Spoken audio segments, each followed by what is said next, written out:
앞뒤 좌우로 인사 나누도록 하겠습니다. 사랑하고 축복합니다. 반갑습니다. 거짓 증인들이 스데반을 모세와 율법을 모독했다라고 하는 죄목으로 고발을 했죠. 그래서 산헤드린 공회에서 신문을 받게 되었습니다. 오늘 말씀은 이 스데반이 그 신문에 대해서 변론을 하는데 모세의 이야기를 통해서 그 모세와 율법을 모독했다라고 하는 죄에 대한 변론을 하고 있는 것을 볼 수가 있습니다. 모세가 40세에 애굽 사람을 쳐 죽인 사건이 들통이 나서 그 사건 때문에 두려워서 미디안 광야로 도망을 가죠. 그곳에서 40년 동안 나그네의 삶을 살았습니다. 모세가 80세가 되었을 때 천사가 신의 광야 가시나무 떨기 불꽃 가운데에서 모세를 불렀습니다. 그리고 하나님이 이스라엘 백성이 애굽에서 탄식하는 소리를 듣고 그들을 구원하기 위해서 모세를 애굽으로 보내시겠다라고 말씀하셨습니다. 오늘 본문 말씀은 하나님이 이스라엘 백성들에게 이 모세를 보냈을 때 이스라엘 백성들이 어떻게 행했는지, 그들의 반응이 어떠했는지에 대해서 설명하고 있는 말씀입니다. 그래서 오늘 본문 말씀을 살펴보면서 하나님이 오늘 우리에게 주시는 하나님의 말씀을 함께 나누고자 합니다. 35절에 38절까지의 말씀을 보면 스데반은 하나님의 애굽에 보낸 모세가 어떤 사람이었는지에 대해서 설명하고 있습니다. 그것은 스데반이 이 모세의 모습을 통해서 예수님이 어떤 분이셨는지를 설명하고자 하는 것입니다. 오늘 말씀을 보면 스데반이 이 모세의 모습을 통해서 예수님의 두 가지 모습을 설명하고 있습니다. 첫 번째로 스데반은 모세를 통해서 예수님이 구원자가 되신다라고 하는 것을 설명하고 있습니다. 35절에 36절까지의 말씀을 보면 이스라엘 백성들이 누가 너를 관리와 재판장으로 세웠느냐라고 이 모세를 거절했습니다. 그러한 이스라엘 백성들에게 거절받았던 모세를 하나님께서 부르셨죠. 그리고 하나님이 모세를 관리와 속량자로 보내셔서 모세가 이스라엘 백성들을 애굽에서 인도하여 내도록 하셨습니다. 여러분이 관리와 속량자라고 하는 말을 우리가 좀 살펴볼 필요가 있는데, 이 관리라고 하는 말은 이 헬라어로 보면 통치자, 지배자, 지도자, 왕이라고 하는 의미를 가지고 있습니다. 그리고 속량하는 자라고 하는 이 말은 구원자, 구세주라고 하는 말이죠. 그래서 스데반은 하나님이 모세를 이스라엘의 통치자와 구속자로 이스라엘 백성들에게 보냈다라고 말하고 있는 것입니다. 스데반이 이 이야기를 하고 있는 이유는 하나님이 예수님을 모든 사람의 통치자, 구속자, 즉 메시아로 보내셨다라고 하는 것을 설명하고자 하는 것이죠. 두 번째로 스데반이 모세를 통해서 예수님에 대해서 설명하는 것은 모세가 예언한 선지자였다라고 하는 것을 설명하고 있습니다. 여러분, 선지자라고 하면 여러분들은 어떤 생각을 하게 되십니까? 선지자 하면 우리가 예언자 또 선견자라고도 성경에서 표현하고 있기 때문에 미래 일을 말하는 사람이라고 우리가 생각하기 쉽습니다. 특별히 기륭화복을 말해주고 복채를 받는 점쟁이나 무당과 같이 선지자를 생각하는 경우도 있죠. 그러나 성경에서는 그런 것이 선지자가 아니라 하나님의 특별한 부르심을 받아서 하나님의 말씀을 대언하는 사람, 선포하는 사람을 선지자라고 말합니다. 오늘 38절 말씀에 보면 출애굽한 이스라엘 백성들이 광야에서 교회로 모여 있을 때 모세가 살아있는 하나님의 말씀을 이스라엘 백성들에게 전해 주었다라고 말하고 있습니다. 그것은 모세가 시내산에 올라가서 하나님으로부터 율법을 계시받아서 그 율법을 이스라엘 백성들에게 전해주는 역할을 했다라고 하는 것을 의미하는 것이죠. 37절 말씀을 보면 스데반은 신명기 18장 15절 말씀을 인용합니다. 그리고 모세가 자기와 같은 선지자를 하나님이 이스라엘 백성 위에 세우실 것이다 라고 했던 그 예언대로 오신 그분이 바로 선지자가 바로 예수님이다 라고 하는 것을 스데반은 설명하고 있습니다. 스데반이 예수님에 대해서 또 이 모세를 통해서 예수님에 대해서 설명하고 있는 내용을 보면 하나님이 예수님을 구원자로 보내셨고 또 모세가 예언한 선지자로 이 땅에 보내셨다라고 하는 것을 스데반이 이 유대인 종교 지도자들에게 설명하고 있는 것이죠. 사랑하는 성도 여러분, 믿지 않는 사람들 가운데에는 예수님을 좋아하는 분들이 있습니다. 예수님을 좋아하는 분들이 있습니다. 왜 좋아하는가 하면 예수님이 하신 말씀, 명언, 교훈이 너무나도 좋기 때문에, 도덕적으로, 윤리적으로, 철학적으로 너무나도 탁월하기 때문에 예수님을 좋아하는 사람들이 있다라는 것입니다. 또 예수님의 삶이 도덕적으로, 윤리적으로 아주 높은 차원의 삶을 사셨기 때문에 사람들에게 귀감이 되기 때문에 성인으로서 예수님을 좋아하는 사람들이 있죠. 여러분, 그런 사람 중에 대표적인 사람이 누구인 줄 아십니까? 마하트마 간디입니다. 인도에서 이 국부라고 여기는 마하트마 간디는요, 예수님을 아주 좋아했던 사람입니다. PPT를 좀 보여주시죠. 누가 어떤 분인가 여러분들 사진으로 보십시오. 이 마하트마 간디라고 하는 분이 이 인도에서는 아버지처럼 모든 사람들이 아버지처럼 존경하는 아주 위대한 인물이죠. 이 간디가요, 젊은 시절에 영국에 유학을 갔습니다. 이 영국의 식민 지배를 받던 인도의 한 청년이 이 영국에 갔을 때 겪게 된 것은 온갖 차별과 편견이었습니다. 그 가운데서 우연찮게 성경을 보게 되었습니다. 그리고 그 성경을 읽으면서 많은 감동을 받게 되었죠. 그런데 이 성경의 내용 중에 특별히 이 마하트마 간디의 마음에 와 닿은 내용이 어딘가 하면, 예수님이 산에서 설교하신 이 산상수훈의 내용, 마태복음 5장에서 7장에 있는 이 산상수훈의 내용이 마음에 많이 와 닿았습니다. 이 마하트마 간디는요, 이 산상수훈의 내용을 읽으면서 어떤 생각을 하게 됐는가 하면, 인도에 카스트 제도라고 한 제도가 있습니다.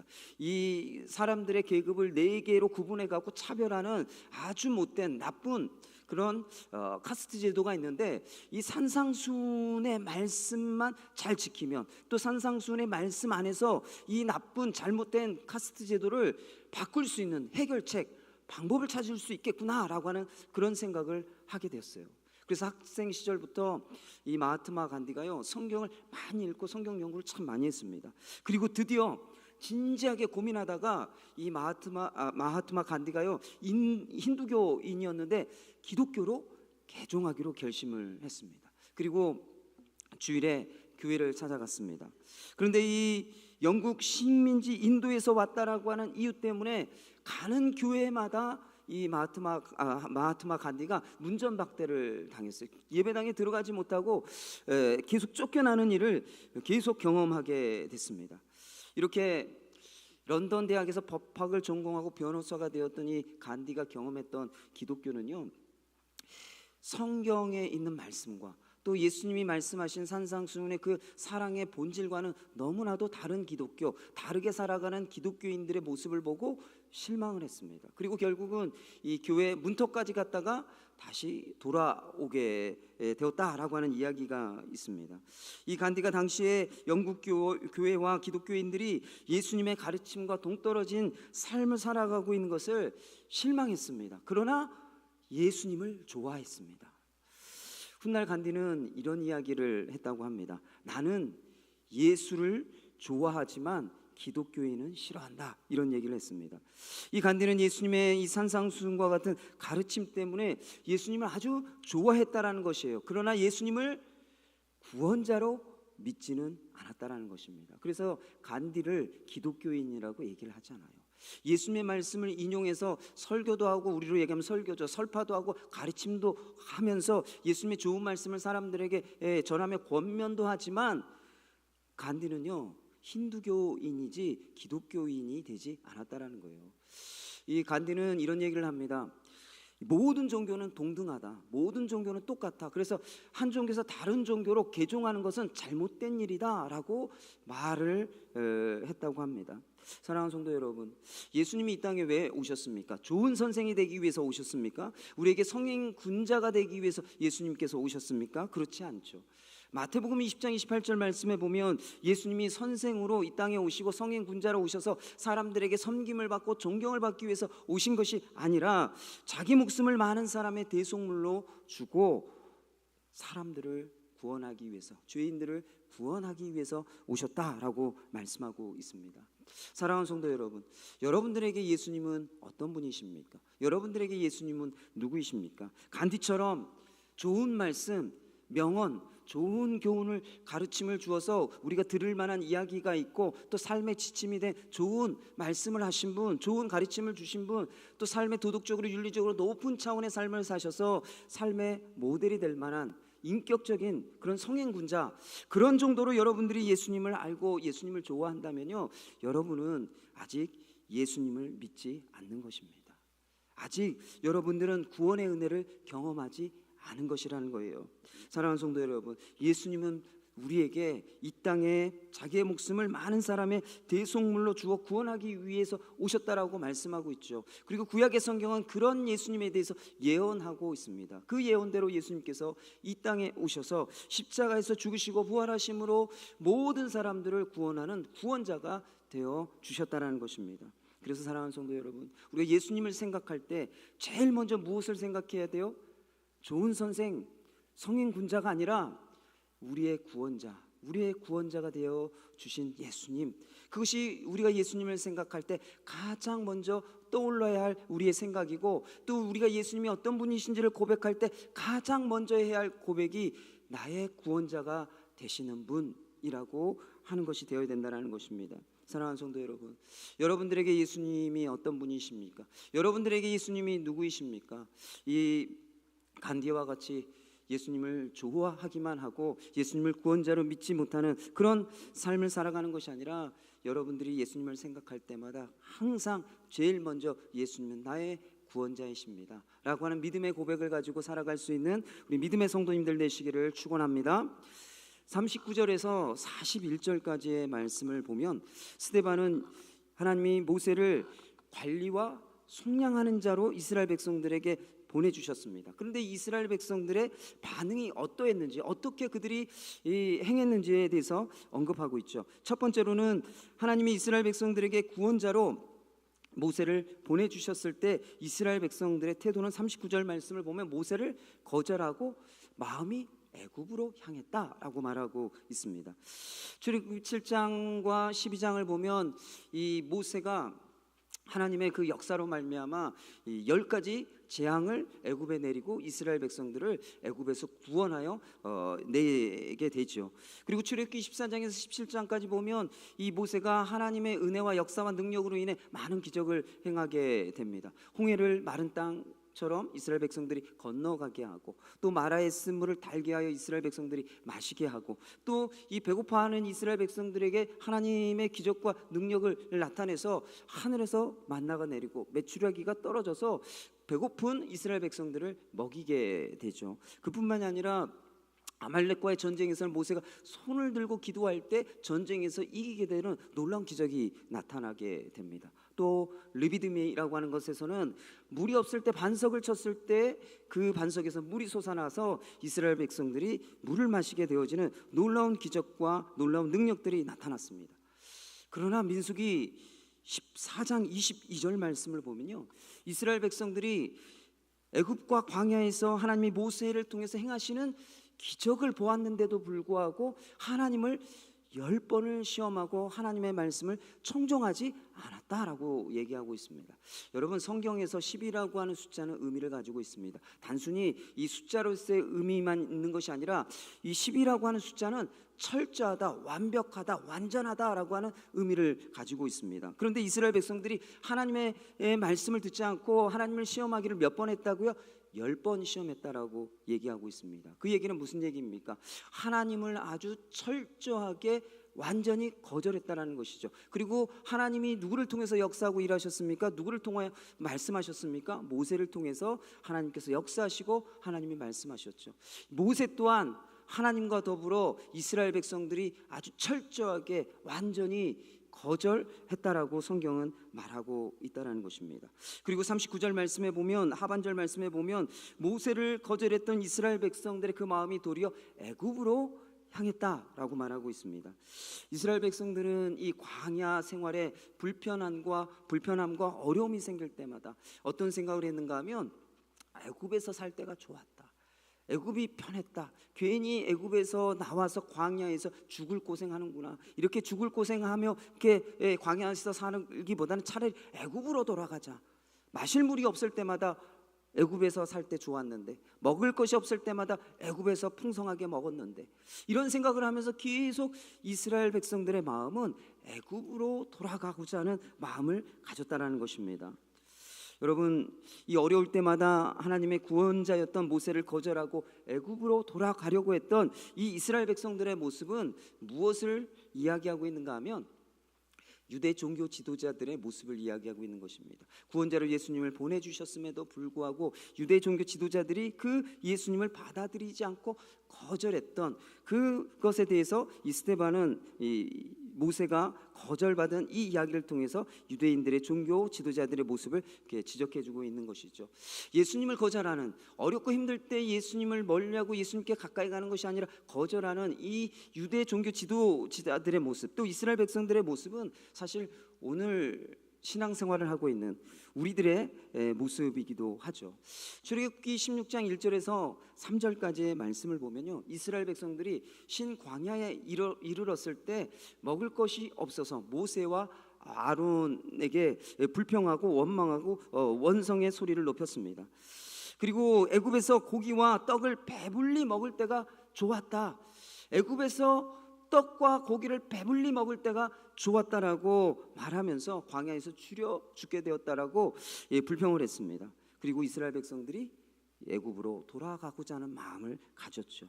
여러분, 한번 생각해 보세요. 이스라엘 백성들이 애굽에서 노예 생활을 할 때 정말 고기와 떡을 배불리 먹었을까요? 정말 이스라엘 백성들이 이 원망하고 원성하고 불평하는 말처럼 이스라엘 백성들이 애굽에서 노예 생활을 할 때 정말 배불리 고기와 떡을 먹었을까요? 여러분, 애굽 왕 바로가 번성하는 이스라엘 백성들이 두려워서요, 이스라엘 백성들을 학대했습니다.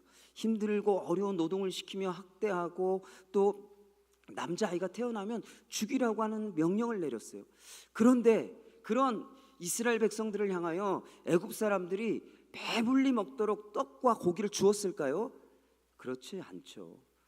떡과 고기를 배불리 먹도록 주었을 리가 없습니다. 그런데 이스라엘 백성들은 지금 뭐라고 얘기하고 있어요? 애굽에서 떡과 고기를 배불리 먹었던 그때가 좋았는데 그때로 돌아가자라고 말하고 있다라는 것이에요. 여러분, 그 이유가 무엇입니까? 아무것도 없는 광야에서 죽는 것보다는 노예 생활하면서 그래도 떡과 고기 맛을 봤던 그때가 낫지 않겠냐, 그때로 돌아가자라고 얘기하고 있는 것이죠. 그래서 이스라엘 백성들은 하나님이 그들을 노예 생활에서 구원하여 주셔서 자유를 주셨음에도 불구하고 그 자유를 너무나 가볍게 여기고 애굽으로 돌아가고자 하는 마음을 가졌다는 것입니다. 그것은 구원받기 이전의 삶으로 돌아가려고 하는 것이고, 구원받은 백성이 세상적인 방법으로 살아가고자 하는 그런 모습을 보여주고 있는 것이죠. 여러분, 제가 언젠가 이런 생각을 좀 해본 적이 있습니다. 북한이 왜 전복이 안 될까? 왜 북한 주민들은 이 쿠데타나 데모나 이런 민주화 시위 이런 것을 행하지 않고 또 이런 것을 통해서 왜 북한은 전복이 안 될까? 이런 생각을 좀 해본 적이 있어요. 김일성이 죽었을 때 북한이 어떻게 될 것처럼 얘기하지 않았습니까? 김정일이 죽었을 때 북한이 어떻게 될 것처럼 수많은 사람들이 얘기했는데 너무나도 잘 살고 있어요. 그래서 어떻게 이 북한이 이렇게 정권이 바뀌고 그 독재자 그 수령 아바이 수령이 이렇게 갑자기 죽어서 바뀌는에도 불구하고 그 정권이 계속 유지되는 이유가 뭘까 되게 궁금했거든요. 그러다가요, 제가 한 탈북자가 쓴 글을 봤어요. 그 글은 왜 북한 주민들은 투쟁을 하지 않느냐, 왜 시위를 하지 않느냐, 데모를 하지 않느냐, 민주화 시위 이런 것들을 하지 않는 그 이유가 무엇이냐, 반정부 투쟁을 하지 않는 이유가 무엇이냐라고 하는 것에 대해서 쓴 글을 보게 됐습니다. 그 글의 내용은 이런 거예요. 북한 정권은요, 배불리 먹여주지는 않지만 일을 하든 안 하든 출근만 하면요, 공짜나 다름없이 강냉이 죽이라도 평등하게 먹게 해준다는 거예요. 또 이 북한 정권은요, 누구에게나 싫든 좋든 직업을 주고요, 닭장 같은 집이라도 공짜로 준다라는 거예요. 또 북한 정권은 충분하지는 않지만 누구나 공짜로 공부를 시켜준다라는 거예요. 그리고 또 이 충분하지는 않지만 그래도 치료받을 수 있도록, 공평하게 치료받을 수 있도록 기회를 준다라는 것입니다. 또 그뿐만이 아니라 이 북한 정권은 일한 것보다 많은 임금을 받지는 않지만 세금을 걷어가지는 않는다라는 거예요. 공식적으로 세금을 걷는 건 없다고 합니다. 이 북한 정권은 큰 간부에게는 이 사업용 승용차를 타게 하지만 모든 북한 주민들에게는 걷게 하거나 대중교통을 이용하게 한다는 것이에요. 여러분, 그런 북한 사회와 우리 사회를 비교해 보면 어떻습니까? 우리나라 사람들은 취업, 임금 때문에 고민하죠. 또 내 집 마련 때문에 고민하죠. 또 아이들의 교육 때문에 고민하죠. 또 아프면 치료비가 많이 들어가기 때문에 아프고 이렇게 돈 들어가는 것에 대해서 고민을 합니다. 또 그뿐만이 아니라 세금을 또 어찌나 많이 뜯어가는지, 세금 많이 뜯어가고 걷어가니까 그것 때문에 고민하잖아요. 그리고 또 물가와 기름값, 그 밖에 뭐 교통비 이런 것들이 계속 올라가니까 고민하잖아요. 그러니까 사람들이 시위를 하는 거 아닙니까? 물값 안정시켜라, 뭐 물가를 안정시켜라, 뭐 해라, 뭐 이러면서 계속 시위하고 데모하고, 이런 사람들이 뭐 청와대에 있기도 하고, 뭐 저기 요즘에 용산으로 다 그쪽으로 또 옮겨가기도 하지 않았습니까? 이렇게 우리나라 사람들은 문제가 많기 때문에, 우리 사회 문제가 많기 때문에 계속 그 문제를 해결하라고 지도자들을 향하여 이렇게 시위도 하고 데모도 하고 소리를 높여요. 그러나 북한 정권은요, 그러지 않는다는 거예요. 북한의 이 정권은 북한 주민들에게 이러한 모든 문제를 누가 해결해 줬어요? 수령님이. 그것도 공짜로 그것을 다 해결해 주고 북한 주민들을 평등하게 살 수 있도록 만들어주고 있다고 뭐 하고 있는 거예요? 속이고 있다라는 거예요. 그래서 그 속임에 세뇌되어서 이 북한 주민들은 데모할 생각을 안 한대요. 우리랑은 좀 굉장히 생각이 다르죠. 아니, 그래서 아바이 수령께서 모든 것을 공급해 주시고 채워주시고 도와주시고 입혀주시고 먹여주시니까 그 은혜에 감사해서 수령님을 열렬히 지지하는 거예요. 저는 북한 주민들이 막 이렇게 수령님 돌아가셨다고 막 눈물 글썽거리면서 막 이렇게 애달프게 얘기하는 것을 보고서, 야, 저거 다 연기다, 먹고 살려고 연기하는구나 했는데 아니라는 거예요. 실제로 그렇게 우리 수령님이 아니죠. 저쪽 수령님을 그렇게 간절히 지지한다는 거예요. 열렬히. 왜요? 수령님이 그 모든 문제를 해결해 준다라고 속임을 받고 있고 세뇌받으며 평생을 살아왔기 때문이라는 것입니다. 여러분, 이 모습을 보면 어떻습니까? 고기와 떡으로 북한 주민들을 속이고 자유를 빼앗고 억압하고 있는 것이죠. 이스라엘 백성들이 고기와 떡 때문에 애굽의 노예 생활로 돌아가려고 하는 것, 그것은요, 북한 주민들처럼 고기와 떡으로 충분하다라고 하는 생각에 속아서 자유를 빼앗기고 다시 노예가 되는 것이에요. 떡과 고기가 있으면 충분하겠지, 떡과 고기의 문제가 해결되어지면 지금보단 낫겠지 라고 하는 생각에 속아서 이 이스라엘 백성들이 애굽으로 돌아가고자 하고 있다라고 하는 것입니다. 사랑하는 성도 여러분, 우리가 예수님을 믿음으로 말미암아 모든 죄와 죄의 형벌에서 구원받았습니다. 그 구원은 모든 죄와 형벌에서 우리가 자유함을 얻은 것이죠. 그것은 우리가 더 이상 죄의 노예가 아니라고 하는 것을 말하고 있는 것입니다. 우리가 이 죄의 노예에서 우리의 신분이 하나님의 자녀와 백성으로 바뀌어졌다라고 하는 것을 말하고 있는 것이죠. 그런데 예수님을 믿고 신앙생활을 하면서 먹고 사는 문제 때문에, 때로는 어려움 때문에, 세상에서 겪는 그 어려움 때문에 예수님을 믿기 전에 세상 삶의 방식으로 돌아가고자 한다고 한다면 바로 이 애굽으로 돌아가고자 하는 이스라엘 백성들의 모습과 동일하다라는 거예요. 이 문제가 해결되면 행복하겠지, 이 문제가 해결되어지면 좀 더 나아지겠지, 이 문제가 해결되어지면 내 삶에 좀 여유가 생기겠지, 우리가 그런 생각을 가지고 믿음을 떠나서 세상적인 방법과 세상적인 삶으로 살아가려고 한다는 거예요. 근데 그것은 이스라엘 백성들이 출애굽한 그 애굽에 다시 돌아가려고 하는 모습과 동일한 것이다 라고 하는 것을 성경은 말하고 있다는 것입니다. 예수님을 믿고 구원받은 하나님의 자녀와 백성이 된다라고 하는 것은요, 고기와 떡으로 배를 채우기 위해서 세상적인 삶을 살아가는 것이 아니라 아버지가 되시는 하나님, 그 하나님이 우리를 돌보시고 공급해 주시는 은혜로 살아가는 삶을 살아가는 것입니다. 사랑하는 성도 여러분, 하나님이 이스라엘 백성들이 광야에서요 먹을 것이 없어서 굶주렸을 때 하나님께 손을 놓고 계시지 않으셨어요. 손을 놓고 계시지 않으셨어요. 이스라엘 백성들이 광야에서 40년을 사는 동안 안식일을 제외하고 매일같이 하늘에서 비처럼 만나가 내렸어요.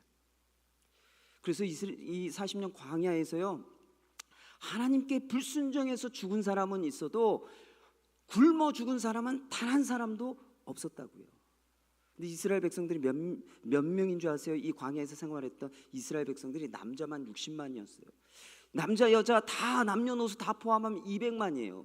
그 200만을 40년 동안 하나님께서 하늘 문을 여셔서 비같이 만나를 내려주셔서 굶어 죽지 않게 40년 동안 하나님께서 돌보셨다고요. 그래서 단 한 사람도 광야에서 굶어 죽은 사람이 없었어요. 사랑하는 성도 여러분, 구원받은 하나님의 자녀와 백성들을 하나님이 책임지십니다. 이 문제가 해결되면 나아지겠지, 좋아지겠지. 그래서 그 옛날 방법으로 돌아가는 것, 그것은 우리가 이 신앙의 잘못된 모습인 거죠. 사랑하는 성도 여러분, 그래서 이 세상의 고기와 떡을 얻기 위해서 세상적인 삶으로 돌아가는 것이 아니라 하나님께, 여러분들의 아버지가 되시는 하나님께 더 가까이 가시기를 바랍니다. 그래서 죄로부터 구원받아 자유함을 얻은 하나님의 자녀와 백성으로 살아가는 우리 믿음의 성도님들 되시기를 축원합니다. 하나님이 모세를 이 관리와 속량자로 이스라엘 백성들에게 보내셨을 때 이스라엘 백성들의 두 번째 태도는요, 우상을 섬기는 것이었습니다. 40절과 41절 말씀에 보면 스데반은 출애굽기 32장에서 이스라엘 백성들이 우상 숭배한 사건을 언급하고 있습니다. 모세가 하나님으로부터 이 십계명을 받기 위해서 시내산에 올라갑니다. 그리고 40일 동안 내려오지 않았어요. 그러자 이 이스라엘 백성들이 아론에게 애굽 땅에서 우리를 인도해낸 모세가 어떻게 되었는지 알 수 없기 때문에 우리를 위해서 우리를 인도할 신을 만들라라고 요청을 하죠. 그래서 아론이 이스라엘 백성들에게 금을 가지고 오라고 해서 금을 모아서 우상을 만들었습니다. 그 우상이 금 송아지 이 우상이었습니다. 42절과 43절 말씀에 보면 스데반은 이스라엘 백성들이 이 광야에서 금 송아지를 우상으로 섬기는 것으로 그치지 않고 그 이후에도 계속해서 이스라엘 백성들이 우상을 섬겼다라고 하는 이야기를 하고 있습니다. 그래서 왕국 시대에는 하늘의 군대, 즉 1월 성신, 이 하늘의 해와 달과 별을 섬기는 그런 우상들을 섬겼다라고 말하고 있습니다.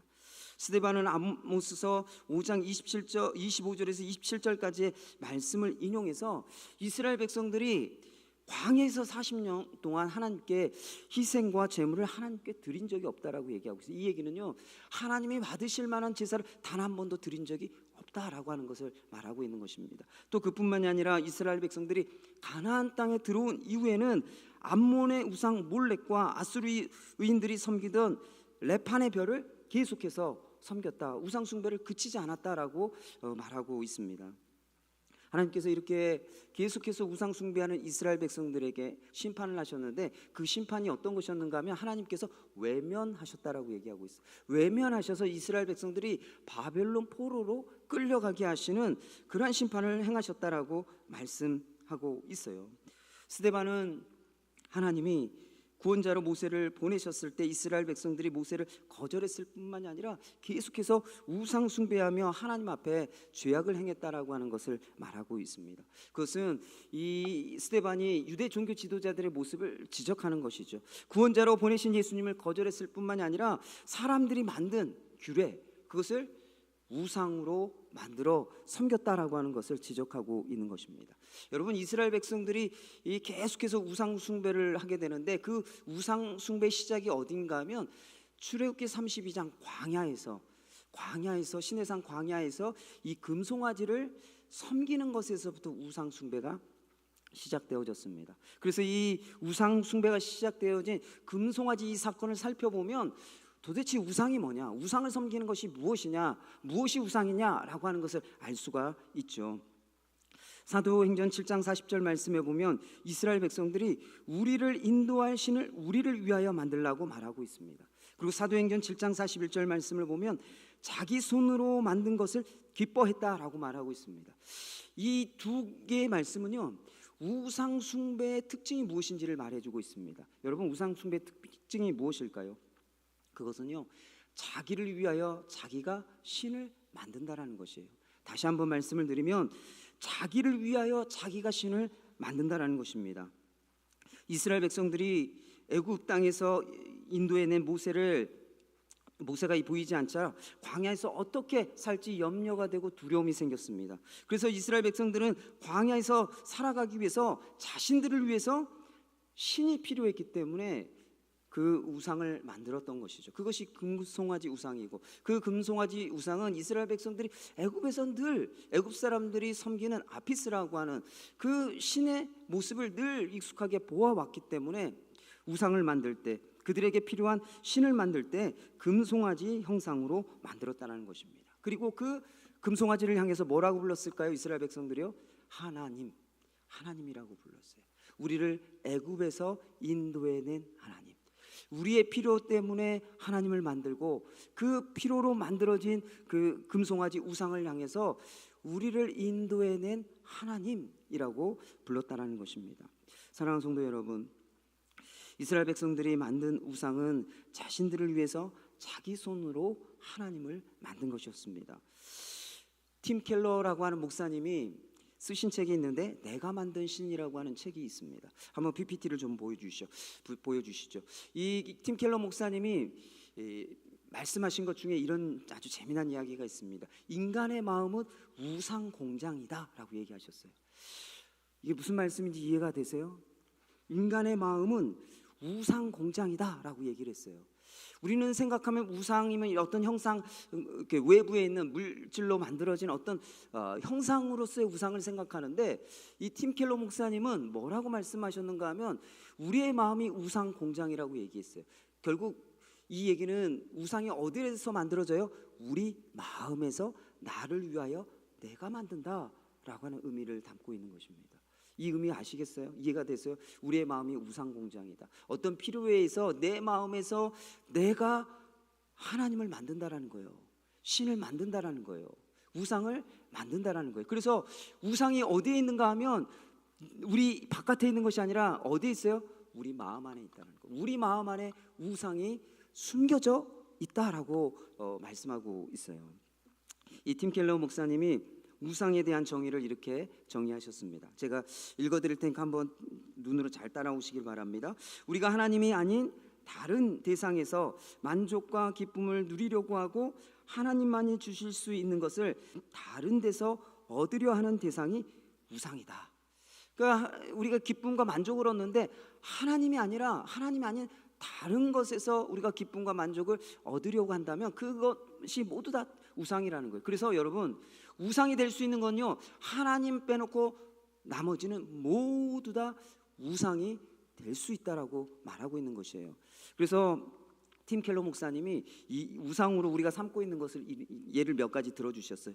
가족이나 자녀, 직업이나 돈, 성취, 사람들의 칭송, 사람들이 나를 어떻게 볼까 하는 생각, 수치심, 사회적 지위, 이성과의 관계, 동료들의 나에 대한 인정, 내가 가진 경쟁력, 안전하고 평안한 환경, 아름다움, 나의 명석함, 정치나 나의 대의 명분, 나의 도덕성, 가치관, 종교적 사역에서의 성공, 이 모든 것이 다 우상이 될 수 있다라고 말씀하셨다는 것입니다.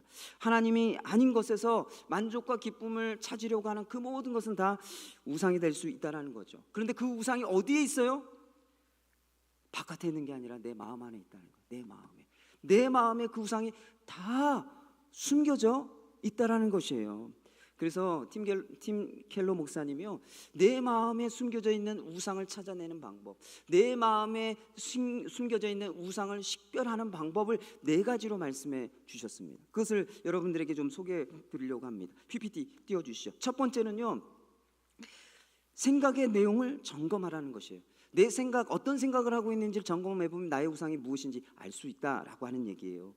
이 대주교 윌리엄 템플이라고 하는 분이요, 이런 얘기를 했어요. 앉아있을 때 하는 일이 곧 당신의 신앙이다. 다시 한번 말씀드릴게요. 여러분들이 앉아있을 때, 혼자 앉아있을 때 하고 있는 것이 여러분들의 신앙이라는 거예요. 여러분, 그것은요, 마음속에 신경을 쓰지 않아도 저절로 흘러가는 생각이 있어요. 아니 가만히만 있어도 저절로 흘러가는 생각이 있어요. 그게 여러분들의 신앙이라는 거예요. 여러분의 신앙의 모습이라는 거예요. 그리고 그것이 때로는 우리 마음의 우상이라는 겁니다. 가만히 앉아있는데 습관적으로 하고 있는 생각들, 그것을 찾아보면 그 생각이 무엇인지를 보면 그 생각 안에 있는 그것 대상들이 우상이라는 거예요. 그래서 생각을 잘 점검해봐라. 습관적으로 하고 있는 생각들을 잘 점검해봐라. 혼자서 가만히 있을 때 하고 있는 생각들이 무엇인지 점검해봐라 라고 말씀하시는 거죠. 두 번째, 돈을 어떻게 사용하고 있는지 점검하라는 것입니다. 돈을 어떻게 쓰는지를 보면 자신이 속으로 진짜 사랑하는 것이 무엇인지를 식별할 수 있다는 거예요. 여러분들이 사랑하고 좋아하는 것에는요 저절로 돈이 가요, 안 가요? 눈길도 가지만요 여러분의 돈도 같이 가요. 저절로 가요. 그래서 내 돈이 어디로 가고 있는지, 내 돈을 어디에 쓰고 있는지, 그 돈을 쓰고 있는 그 대상, 그걸 보면 우상이 무엇인지를 알 수 있다라고 말씀하고 있는 것이죠. 세 번째로는요, 정말 무엇을 위해 살고 있는지, 진짜 구원이 무엇인지를 확인하는 것이에요. 이 얘기는 무슨 얘기인가 하면, 내가 구원받았다라고 하는 것을 생각할 때 내가 예수님 믿고 내가 하나님의 자녀와 백성이 되었지라고 하는 것을 생각하지 않고, 내가 구원받은 것을 내 삶에 어떠한 안 좋은 일들이 잘 되어지고, 내가 계획했던 일들이 잘 되어지고, 건강이 회복되어지고, 그런 것으로 나의 구원을 생각하고 있다고 한다면 그것이 우상이다 라고 말하고 있는 것이에요. 그리고 나는 무엇을 위해서 살아가고 있는가, 그것을 잘 생각해 보면 그것이 우상이라는 것입니다. 네 번째, 우리가 좀 고민해 봐야 될 부분이에요. 가장 통제하기 힘든 자기 감정을 살펴봐라. 이 얘기는 무슨 얘기인가 하면요, 이 팀 켈러 목사님이 이런 얘기를 하셨어요. 가장 고통스러운 감정의 밑바닥에 보면 거기에 우상이 있다라고 얘기하고 있어요. 가장 고통스러운 감정, 그 감정의 밑바닥에 보면 거기에 우상이 있다라고 얘기하고 있습니다. 다른 표현으로 얘기하면요, 내가 마음이 상하거나 어떤 감정적으로 어떤 게 안 좋을 때 내가 마지막까지 고집하고 있는 게 있어요. 마지막까지 고집하고 있는 거, 마지막까지 내려놓지 못하고 있는 거, 화를 내면서 계속 고집하고 있는 거, 우울하면서 계속 고집하고 있는 거, 사람들과 관계에 갈등을 겪으면서 계속 고집하고 있는 거, 그것이 우상이라는 거예요. 그것이 우상. 사랑하는 성도 여러분, 모든 사람 안에 우상이 숨겨져 있습니다. 그 우상을 가지고는요, 우리가 하나님을 제대로 섬길 수 없고 하나님의 자녀와 백성으로 살아갈 수 없다라는 것이에요. 그렇다면 여러분, 우리가 우리 안에 숨겨진 우상을 제거하고 믿음의 삶을 살아가려고 하면 어떻게 해야 될까요? 골로새서 3장 5절 말씀에 보면 육신의 욕망 중에 하나가 탐심인데 그 탐심은 우상 숭배다라고 얘기하고 있습니다. 그래서 이 골로새서 3장 1절과 3절까지의 말씀을 보면 이 땅의 육신의 그 욕망을 따라 살아가지 않고 우리가 믿음의 삶을 살아가려고 하면 어떻게 해야 되는가 하면, 위의 것을 봐라, 위의 것을 찾아라, 위의 것을 생각해라, 그리고 땅의 것을 생각하지 말아라 라고 사도 바울이 권면하고 있습니다. 여러분, 위의 것을 생각하라고 하는 이 말씀은요, 그 말씀의 문맥을 보면 하늘 보좌에 계신 예수님을 생각하라, 하늘 보좌 위에 계신 예수님을 바라봐라, 너희의 마음이 예수님께로 향해야 한다 라고 하는 것을 말하고 있다라는 얘기예요. 다시 말하면 우리 마음에 숨겨진 우상을 발견했어요. 그것을 제거했어요. 그리고 그 마음에 있는 그 우상에 따라 살아가지 않기 위해서 우리가 해야 될 게 무엇인가 하면, 우리의 마음을 예수님께로 계속 향하게 해야 된다라는 거예요. 우리의 마음을 예수님께로 계속 향하게 할 때 우리 마음에 이 우상이 심겨지지 않는다라고 사도 바울이 권면하고 있다라는 것입니다.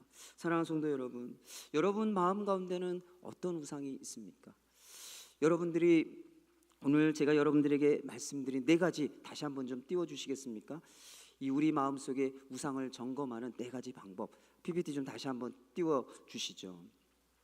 다시 한번 좀 생각해 보시길 바랍니다. 여러분들은 주로 어떤 생각을 많이 하고 계십니까? 또 여러분들은 돈을 어디에 많이 쓰고 계십니까? 또 여러분들은 정말 무엇을 위해서 하루하루를 살아가고 있습니까? 그리고 여러분들은 나의 구원을 무엇이라고 생각하고 있습니까? 또 여러분들의 감정 가운데 여러분들이 어떤 감정들을 느낄 때 그 감정 가운데서 마지막까지 고집하고 있는 것이 무엇입니까?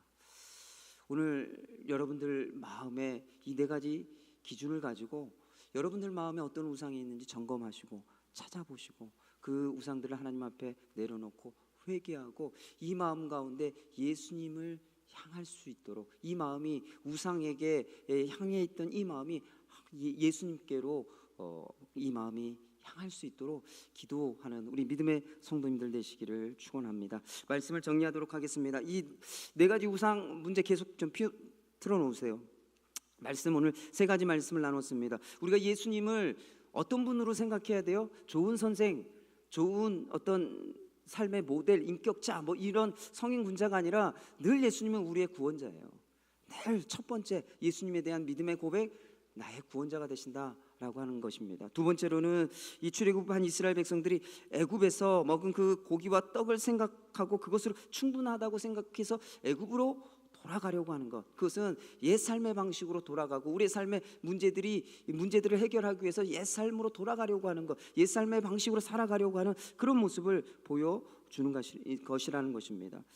우리가 예수님께서 우리를 구원해 주심으로 우리가 더 이상 죄의 노예가 아니라 하나님의 자녀와 하나님의 백성이 되어졌습니다. 하나님의 백성과 하나님의 자녀들은 하나님이 책임지시죠. 하나님이 책임지신다라고 하는 믿음을 가지고 하나님께 여러분들이 더 가까이 나가야 된다는 것입니다. 또 세 번째로는 우상이 무엇이에요? 자기를 위하여 자기가 만든 것. 그런데 그 우상은 어디에 있어요? 내 마음에 있어요. 그래서 그 마음에 있는 우상을 발견하고 그것을 회개함으로 제거하고, 그리고 더 이상 내가 내 마음이 우상에게로 향하지 않도록, 내 마음에 숨겨진 우상을 따라 살아가지 않도록 내 마음이 누구에게로 향해야 한다고? 예수님께로. 계속 내 마음이 예수님께로 향하도록 할 때 우상에서 벗어날 수 있다고 말씀을 나눴습니다. 이제 우리가 함께 이 시간 기도하도록 하겠습니다. 나의 구원자가 되신다라고 예수님을 향하여 이 시간 믿음으로 다시 한번 고백하시기를 바랍니다. 또 먹고 사는 문제, 고기와 떡이면 충분하다라고 하는 것에 속아서 그것을 해결하기 위해서 세상적인 방법으로 세상의 삶을 살아가지 않고 하나님께로 더 가까이 가게 해달라고 기도하시기 바랍니다. 그리고 내 안에 우상을 발견하고 이 마음이 하나님께로, 예수님께로 계속 향할 수 있게 해달라고 이 시간 함께 기도하도록 하겠습니다. 기도하겠습니다. 사랑과 은혜가 충만하신 아버지 하나님, 오늘 우리가 또 말씀을 통해서 예수님이 나의 삶에 어떤 분이신지 다시 한번 믿음으로 고백합니다. 예수님이 나의 구원자이신 것, 늘 나의 구원자이신 것을 잊지 아니하고 구원의 주님을 믿음으로 고백하고 또 구원의 주님으로 인하여 모든 죄로부터 우리가 벗어났고 자유해졌고 해방되어졌다라고 하는 것을 기억하게 도와주옵소서. 또한 아버지 하나님, 예수님을 믿은 이후에 우리가 먹고 사는 문제, 고기와 떡의 문제를 해결하고 그것이면 충분하다라고 우리 스스로를 속이고 그 문제를 해결하기 위해서 세상으로 달려가지 않게 도와주옵소서. 세상적인 삶을 살아가지 않게 도와주옵소서. 옛사람의 삶의 모습으로 돌아가지 않게 도와주십시오. 우리를 하나님의 자녀와 하나님의 백성으로 삼아주시고 그 자녀와 백성들을 책임져 주시는 하나님께로 우리 성도들이 더 가까이, 더 하나님께로 가까이 나아갈 수 있는 우리 믿음의 성도들 되게 하여 주시길 간절히 소망합니다. 또한 우리 마음에 어떠한 우상이 있는지 깨닫게 도와주옵소서. 그 우상을 통하여 만족과 기쁨을 누리려고 했던 우리의 삶에 그릇된 불신앙적인 모습들을 회개하고 정말 하나님을 섬길 수 있는, 하나님을 주인으로 섬길 수 있는 우리 성도들 되게 도와주옵소서. 그래서 우리의 마음이 땅의 것을 바라보는 것이 아니라 위의 것을 바라보며 위에 계신 하늘 보좌에 계신 예수님께로 우리의 마음이 계속 향하도록 우리의 마음을 이끌어 주시고 인도하여 주옵소서. 주님, 그래서 하나님을 잘 섬기는 믿음의 성도들 되어지도록 은혜 베풀어 주시기를 간절히 소망합니다. 주님, 감사합니다. 이 시간 다시 한번 예수님이 우리의 구원자이신 것을 믿음으로 고백합니다. 또한 우리가 죄로부터 구원받아 하나님의 자녀와 하나님의 백성이 되어졌습니다. 그래서 하나님이 우리를 책임지시기 때문에 세상의 고기와 떡을 얻기 위해서 세상으로 나아가는 것이 아니라, 세상적인 삶을 살아가는 것이 아니라 하나님께로 더 가까이 나아가는 우리 성도들 되게 하여 주옵소서. 무엇보다도 나를 위하여 내가 우상을 만들고 그것을 마치 하나님인 것처럼 여기며 살아가고 있는 우리의 거짓된 모습들을 깨닫게 하여 주시고 우리 마음에 숨겨진 우상을 찾게 하여 주시고 이제 회개할 때 우리 마음이 예수님께로 향할 수 있도록 주님 인도하여 주옵소서. 감사드리고 이 모든 말씀 예수님의 이름으로 기도드렸습니다. 아멘. 찬송가 260장 찬송가